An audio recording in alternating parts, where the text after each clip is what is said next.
Welcome to the Multimedia Resource Channel, bringing you online videos and information featuring head and neck cancer research.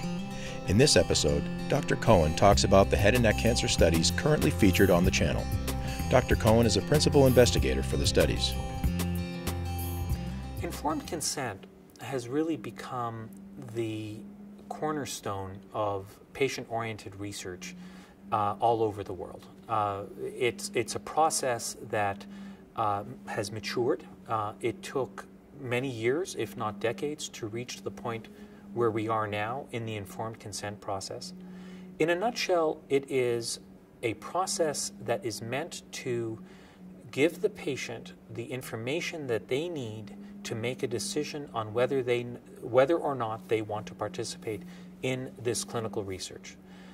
And so it involves telling the patient exactly what the trial is meant to do, exactly what will happen to them, and the risks that are potentially associated with participation.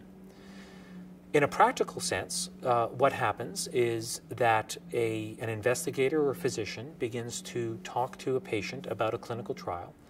There should be an open exchange of questions around and information around these issues. There are critical elements that a patient must know, and those are: why is the study being done? Who should participate? What are the side effects? And what are the procedures? Often there's a discussion of what the benefits are for the patient participating, and what may be the costs for that participation.